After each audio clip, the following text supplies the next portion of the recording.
everyone. So this is the groundwork for inversions sequence. So this class is really open to you if you do have an inversion practice, but equally if you don't have an inversion practice, because we're not actually going to be going upside down in this class, but it's going to prepare the body quite nicely if you do want to practice going upside down after this class. But equally, it's quite a nice standalone practice for strengthening the upper body as well. So you can just do it as it is without having to worry about going upside down at all. So wherever you're at in your yoga practice, you're going to hopefully get something out of it. So what I'm going to use for class is a blanket, which is optional, just mainly for sitting on. We're going to need a strap or a belt and a yoga brick. If you don't have a yoga brick, something that closely resembles a yoga brick would be really helpful. And we're going to start just sitting for a moment. So just find your way into a comfortable seated posture and make sure the pelvis is raised slightly. So whether that's a blanket or a cushion, it's up to you. And then just go ahead and rest the hands down on the knees or thighs, palms facing up or down. And invite the eyes to close. And just begin to soften any expression there is on the face. Release the shoulders away from the ears. And just take a moment to become aware of the ground beneath your body. And see if you can encourage the weight of the body to more heavily drop down through the sit bones and through the legs. And feel the weight of the body anchoring you to the ground. And then from that sense of anchoring or grounding, there's a gentle upward, kind of rebounding upward energy that lifts the spinal column very lightly toward the ceiling. So as the pelvis releases down into gravity, there's a simultaneous upward lift of the spine. And as you feel that length travelling up through the central column all the way to the crown, just invite the head to bow forward very slightly.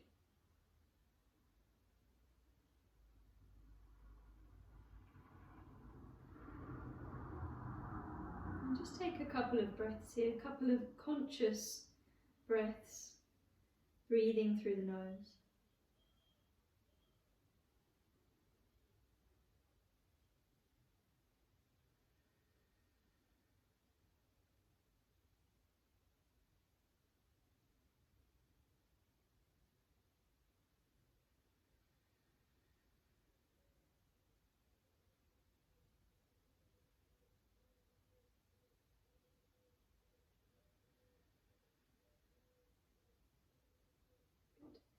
And then slowly lift the gaze a little and open the eyes. So we're going to come into a couple of shoulder openers. So a lot of what we're going to do today is going to be mobilising but also strengthening the upper body, particularly the shoulders, chest, rib cage. So we'll start with eagle pose. Let's take the right arm on top of the left. And just see if the palms will touch. They might not. You might find that you have to stay with the single wrap or hold the top thumb if you can't touch the palms.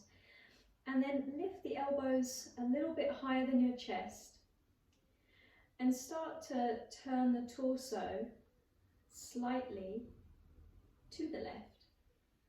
So we're getting a bit of a stretch around the outer right shoulder and shoulder blade. It's quite subtle. Let's take a couple of deeper breaths. Chin slightly moving into the chest. And then come back to center. Release the arms and open out into a bit of a cactus shape just for a breath. So kind of opening the chest, send the elbows back. And then change across. So left arm on top of the right. See if the palms will touch, lift the elbows. So Garudasana, eagle pose. And then turning the torso toward the right, so it's a bit of a twist, very gentle.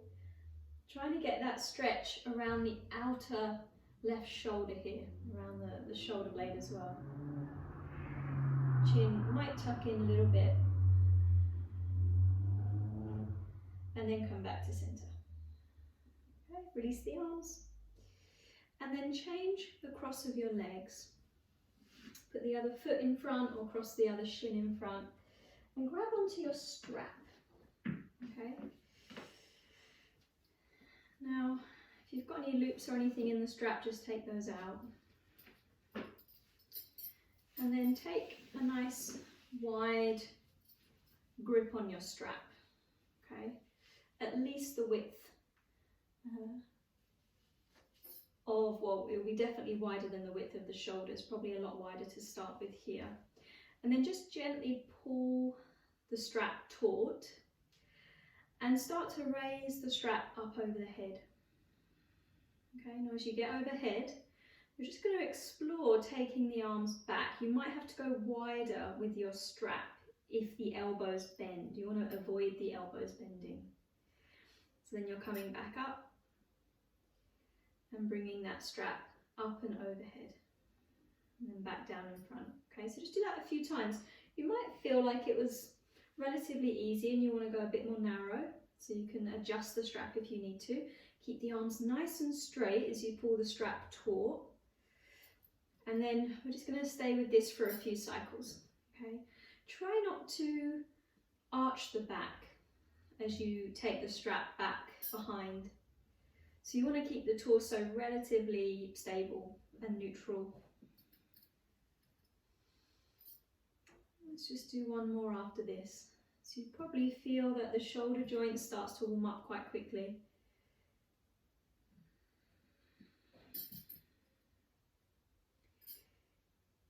And then strap down in front. Now we're going to take the strap up overhead one more time, but just above the head, not going back.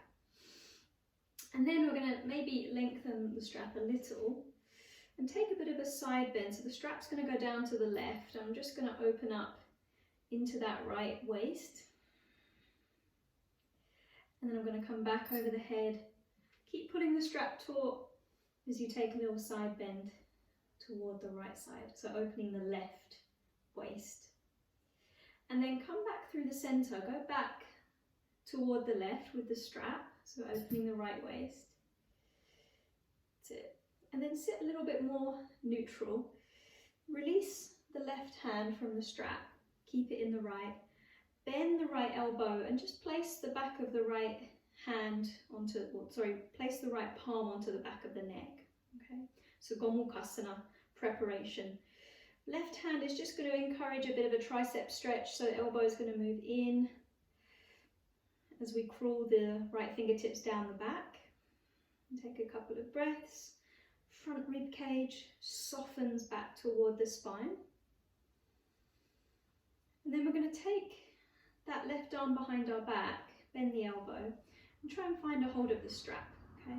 Don't force anything here. You don't need to find a clasp of the fingers.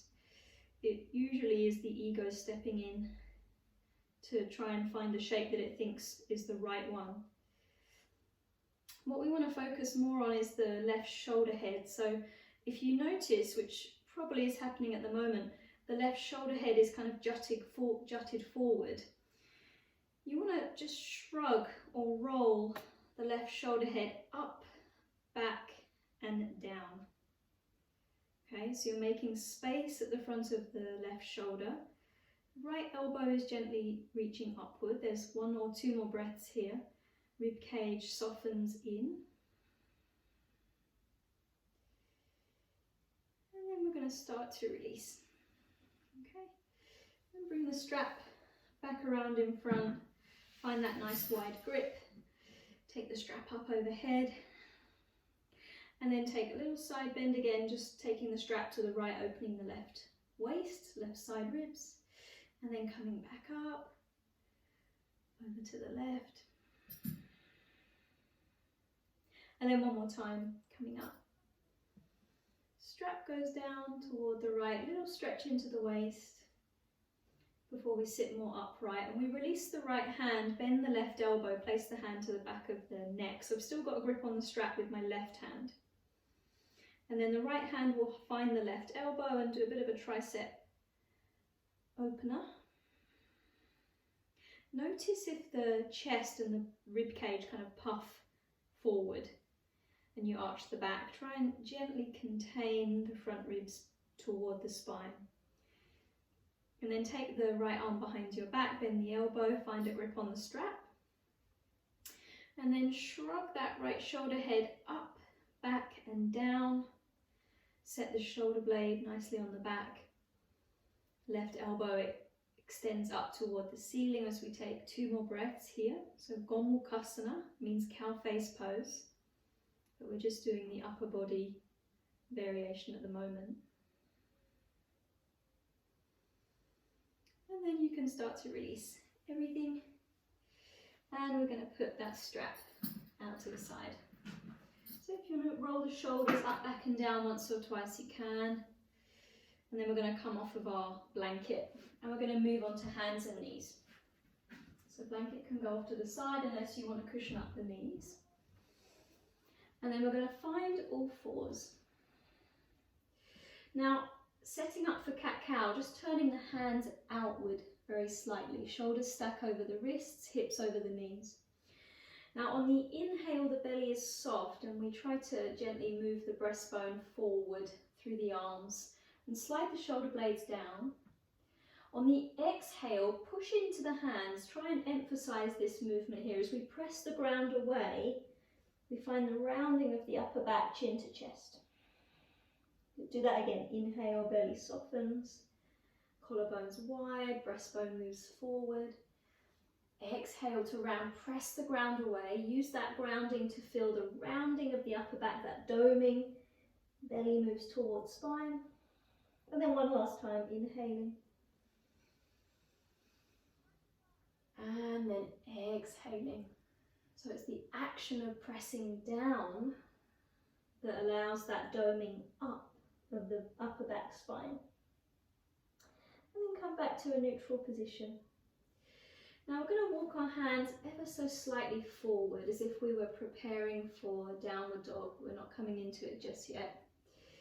And then just try to gently slide the shoulder blades down the back. Okay. Now we're going to start to shift the shoulders forward, stack over the wrists. And then we're going to bend the elbows slightly without letting the belly collapse. And then push the ground away, straighten the arms and move the hips back. Okay, so doing that a few times, it's like Ardha Chandrasana. So we're coming forward into like a half plank position, shoulder blades slide down the back, belly is firm, elbows bend about halfway or a bit less if you need to, and then you push back up and you shift the weight back to release the wrists. Okay, do that a few more times. Keep the elbows close into the side ribs. And just work at your own pace, doesn't need to be quick. You want to feel what you're doing and make sure that you're containing everything that needs to be contained.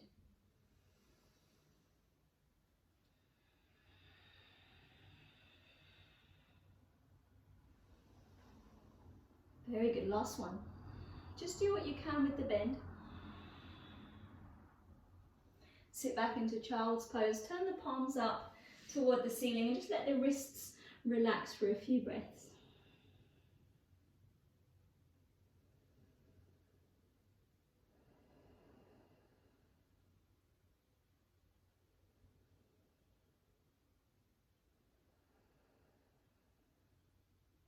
Good. And then start to slowly come up. So you might find that with this practice, we're not going to be on the wrists like the whole time, on the hands at least, But you will find just generally as you move into your yoga practice, there is a lot more weight bearing on the upper body, which obviously isn't very natural for human beings who are, you know, bipeds on the legs. So you just need to kind of bear with that process of strengthening up the wrists, particularly because they're quite small joints when you think about holding the entire body weight. So let's come forward again, hands slightly in front of the shoulders, on hands and knees, spread the palms, tuck the toes and come straight into plank pose. So shift the heels back, press the ground away and feel a slight doming of the upper back, just very slight between the shoulder blades. Now the belly is gently hugging in, there's a concentric hugging in of the navel, the tailbone is lengthening toward the heels, the legs are working, everything's kind of integrated and working equally. Now from here, let's find down dog, so shift the pelvis up and back. And just take a couple of breaths. Down dog is in itself a very mild inversion. And what I find sometimes gets missed when we're preparing to come into inversions is the hamstrings. When you're preparing to come into a pose like headstand, having supple hamstrings is really helpful. Now from here, let's walk forward. So come into a fold at the top of your mat, feet hip width apart. Soften the knees, hold on to the elbows. Just take a breath or two to kind of hang, dangle, maybe sway a little bit side to side.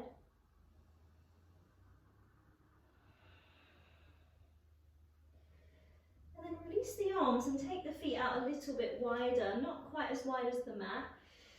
Toes can turn out ever so slightly if you need. And you're going to sit low into mobilising, which is a yogi squat. Bring the palms together, elbows are on the inside of the knees.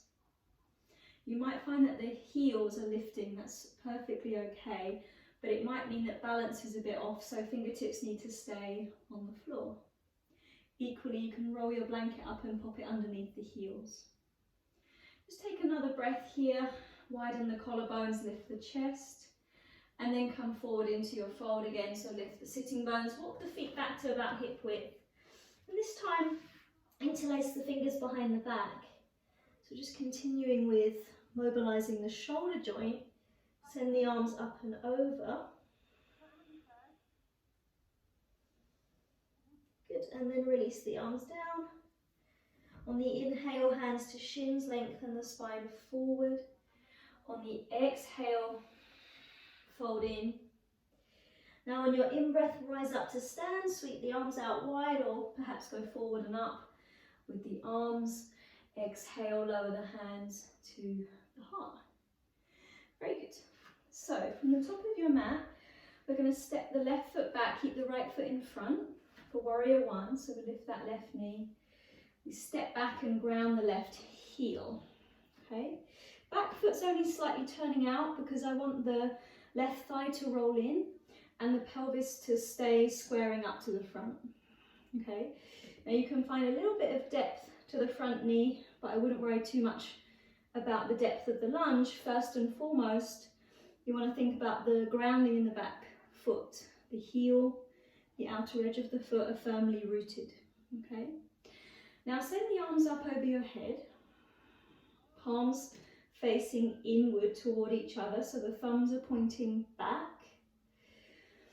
And you'll feel that as you keep the palms facing in, or perhaps even start to kind of bring the little fingers in toward the midline, the upper arms outwardly rotate, okay, they roll, and that changes what the shoulder blade is doing. The shoulder blade starts to broaden out and wrap around the side rib, and then as the shoulder blades wrap around the sides, the front ribs soften back. So you often see when people come into inversions, particularly headstand or forearm stand, is they go into that kind of banana shape.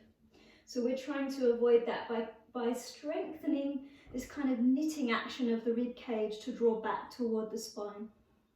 Tailbone is slightly lengthening down. We take one more breath. And then we start to straighten that front leg and bring the hands onto the hips. Good, inhaling there, lengthen the side waist. Exhale, hinge forward, come into pyramid pose. Lengthen through the side waist and bring the fingertips down. If you need extra support under the hands, you can find an extra brick. You can always pause the video and find props if you need. But just try to keep the pelvis squaring forward. So I'm going to try to roll the left thigh in a bit more and deepen the right thigh bone up and back into the hip socket as I lengthen the side waist toward the front. And then you can perhaps start to fold more deeply over the front thigh. So again, this is preparing the hamstrings and the hip flexors for when we try to walk the feet in and come into our headstand or perhaps our forearm stand.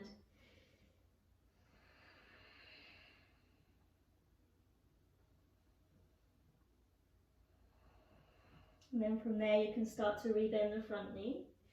Pivot onto the ball of the back foot and step into a downward facing dog. And just take a couple of breaths.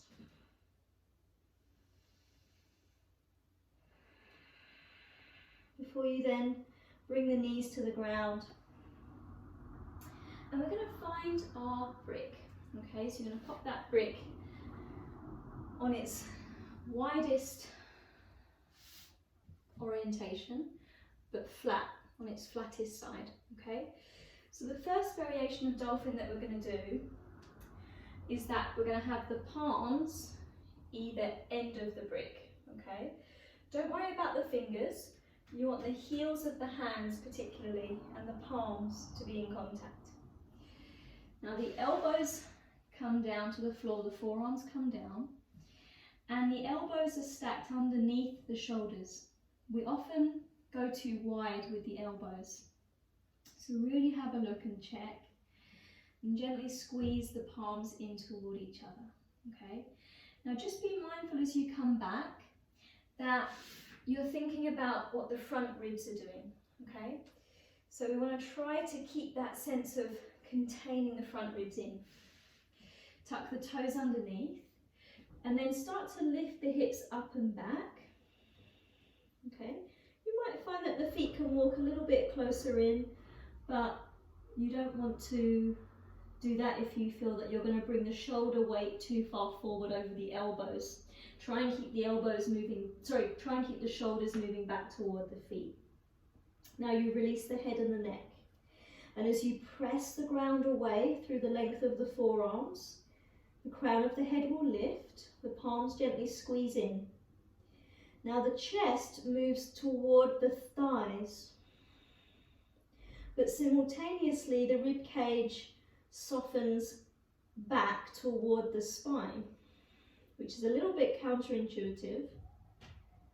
Take another couple of breaths if you can. And then release the knees down and take a breather in Balasana, child's pose.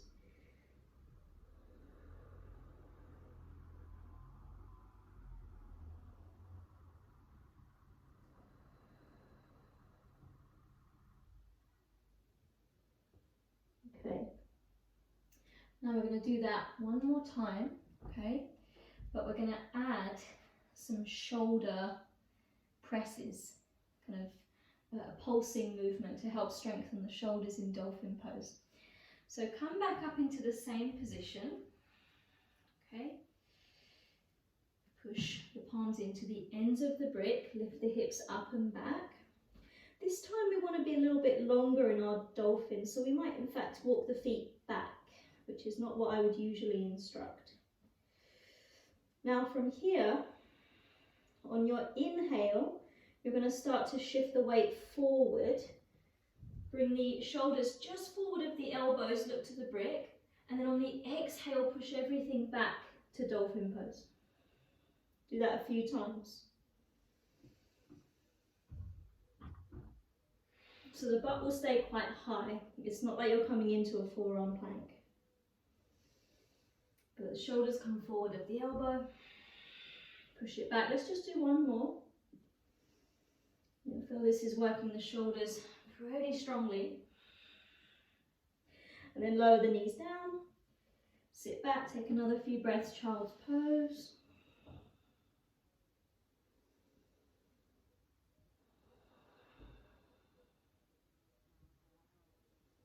And then bring yourself up.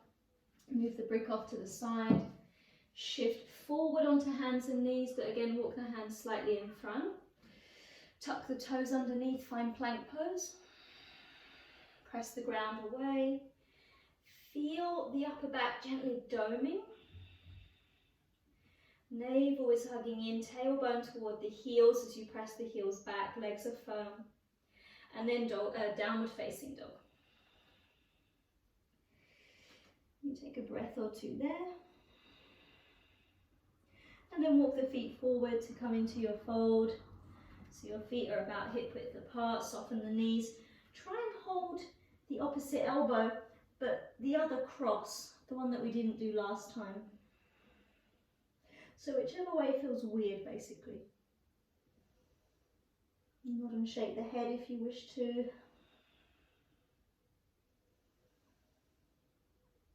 And then from there you're going to release the arms down, walk the feet a little bit wider for mobilising. Garland pose, bend the knees. Sit down deeply again. Support the heels if you want to. Roll up a blanket or place the fingertips in front rather than palms together at the heart. But as the pelvis kind of hammocks down, the chest lifts, the elbows lightly press out into the knees lightly hug into the elbows, and we feel a widening across the upper chest, the collarbones.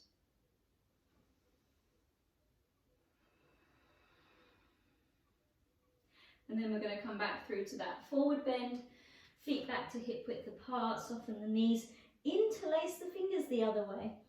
Stretch the arms up and overhead just for a few breaths. And then release the arms all the way down. And on the inhale, hands to shins, lengthen the spine forward. Exhale, fold in, release the head and the neck. Inhale to stand, float the arms up. Exhale, hands together at the heart. Okay, release the arms. Stand at the top of the mat. Left leg forward this time, right leg rises and we step the right foot back to find warrior one. So the feet are heel to heel alignment. Front heel, back heel in line if they can be. Back foot slightly turned out, just enough, but I want to keep the pelvis squaring forward. Straighten the back leg, ground the back heel. You might explore a little bit of a depth of bend in the front knee, but again, the priority is the grounding in the back heel and the little toe edge of the back foot. Now raise the arms. Spread the fingers as the palms face in, thumbs point back. Feel how as the upper arm bones wrap, the shoulder blades move around toward the side ribs, and then invite the front ribs to softly contain and the tailbone to lengthen. These are all really subtle movements. It doesn't need to be a big kind of movement that someone would see from the outside.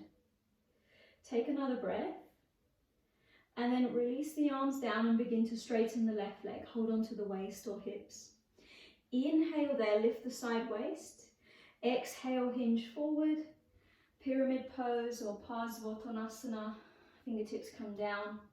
I tend to stay halfway for a few breaths just to kind of slightly maneuver the pelvis to square forward a bit more, and then to pull the side waist forward to lengthen into the side body before I fold. And you take a few breaths.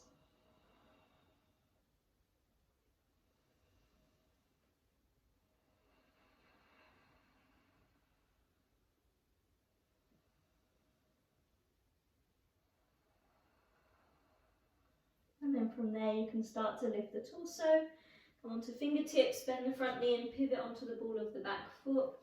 Press back, downward facing dog. If you'd like to, you can move through a vinyasa but we are going to be doing quite a lot more on the upper body, so if you feel like it would be best for you to pause for a moment, then do. And then bring the knees down once you're ready to. Okay, we're going to find our grip again. So moving back into Dolphin Pose, slightly different variation now, which is going to be a more preparatory variation that is how you would come into forearm stand. And also a really good prep for strengthening for headstand as well. So this time, we're going to bring the forearms down. We're going to keep the block flat, wide ways, but the palms this time are going to be into the floor. And I'm going to use the index finger and thumb on both hands to frame the corners of the brick, okay? But my palms are completely flat.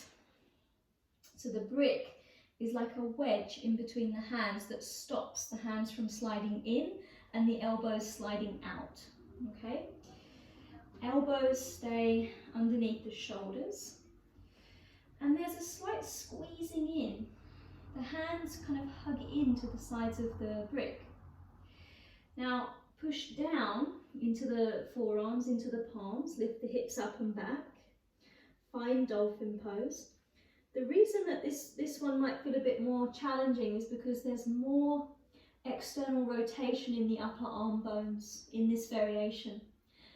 And that is a challenging position for the shoulder, and also the fact that you're bearing weight as well. So you're pushing down to feel the crown lift slightly away from the floor. The chest is moving toward the thighs, but then the rib cage is having to contain itself and move back toward the spine. We take another couple of breaths before we then lower the knees and rest. So take child's pose for just a few breaths. Let the palms face up if that feels more restful for the arms and wrists.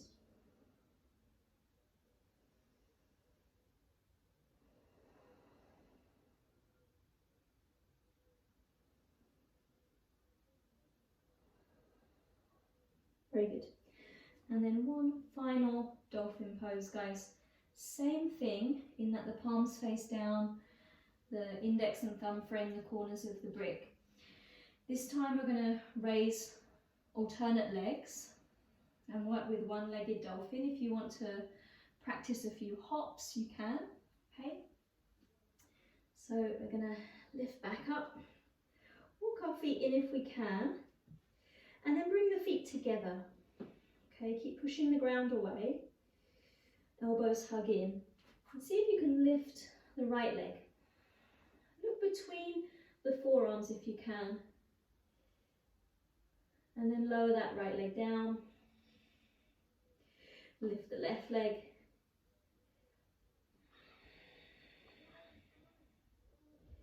and then lower that leg down, and bring the knees down, and rest once again in child's pose.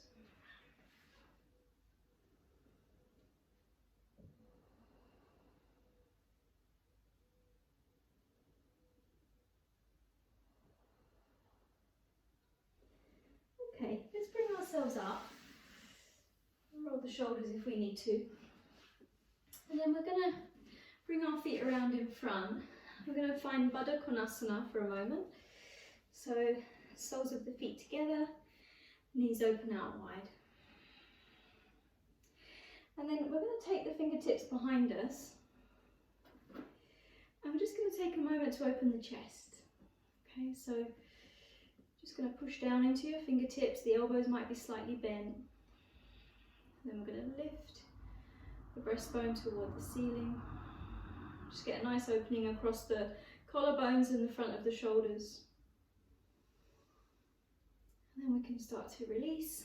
Bring the hands forward onto the shins or ankles. Breath in there as you exhale, start to hinge forward and fold. Bringing the heart toward the feet. Okay, so we're not curling or rounding the spine and trying to tuck the head into the feet, but the trajectory is that we come forward and move down, hinging at the pelvis rather than rounding the spine. And this is just a nice release of the hip flexors.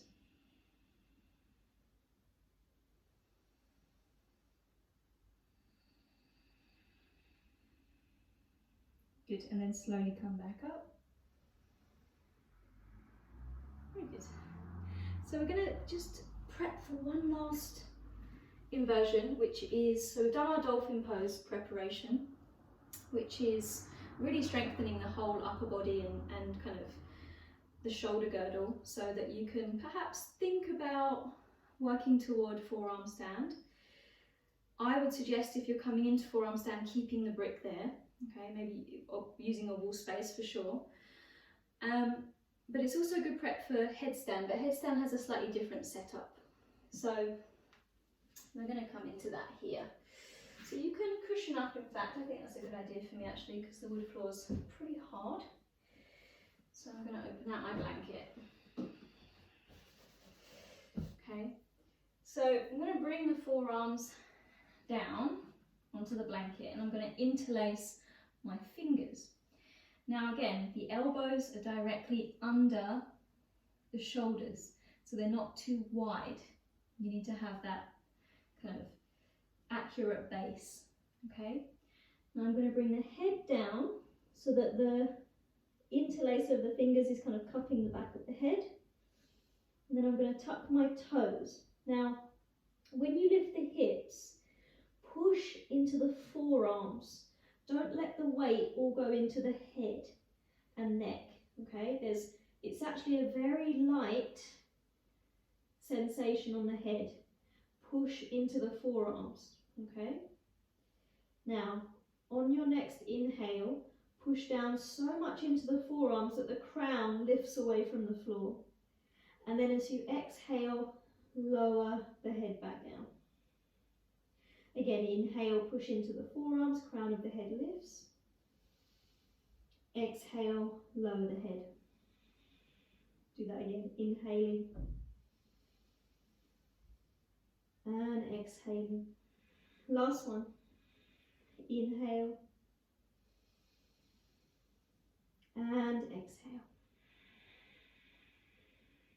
Okay, put the knees down, guys.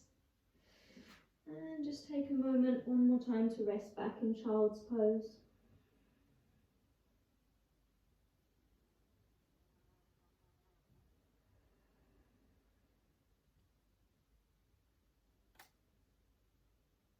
Okay.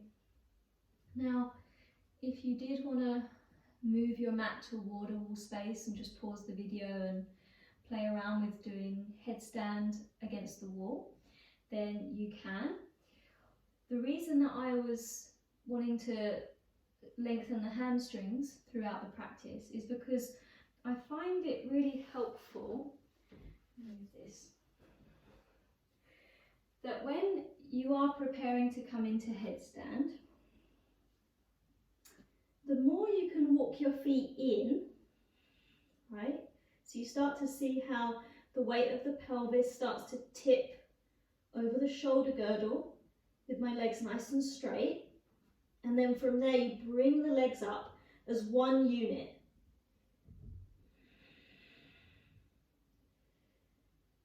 And so it just makes it slightly more accessible when you work the hamstrings before you try and come into inversions. And then from there you can either come back down with a pike in the legs, or perhaps you feel a little bit more confident lowering one foot and then the other, and then resting back. Always sit in child's pose post headstand, mainly just to allow the neck to recalibrate. But as I said, it's only about 30 or 40% weight of the weight in the head when you come into Sirsasana, headstand. A lot of it is the pushing down through the forearms that you felt in Dolphin Pose. Okay, so really utilize that strength in the shoulders to support the neck, because of course the neck is built to support the weight of the head, not the entire body. Okay, so let's come down. We're going to have our brick handy, and we're just going to lie on our back.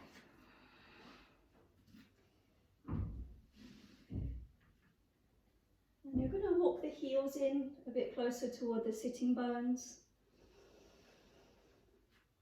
Feet about hip width apart, And then we're going to press into both feet, lift the pelvis, and just slide that brick underneath.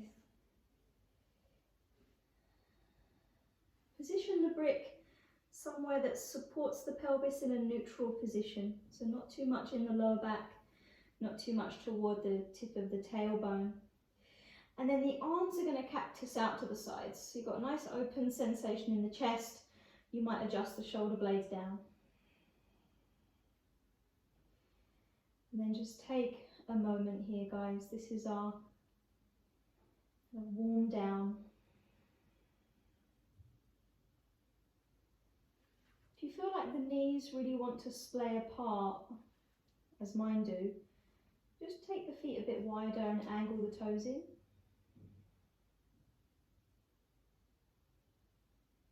Soften the face, close the eyes. And just let the body rest here, let the body be supported.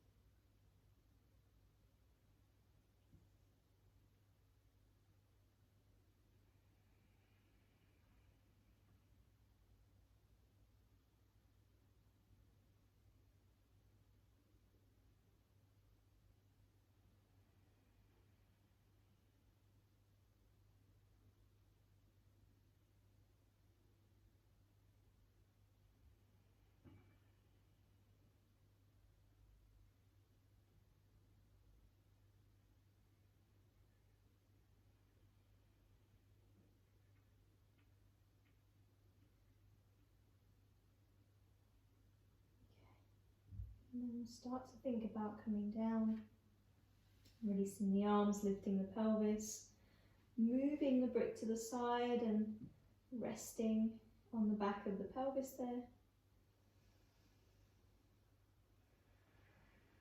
Just taking a few cycles of windshield wiper movements, or perhaps if you want to do a slightly deeper supine twist on your back, I think that would be a nice way to conclude the sequence.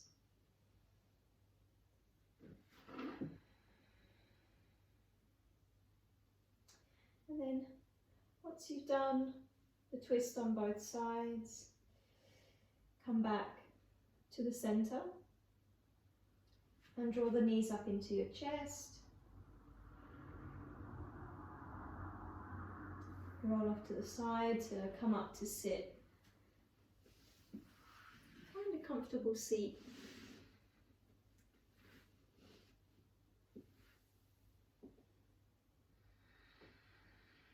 And then go ahead and close the eyes, just in the same way that we started the sequence, recentering ourselves, bowing the head forward and bringing the palms to touch. Taking a moment to honour the practice.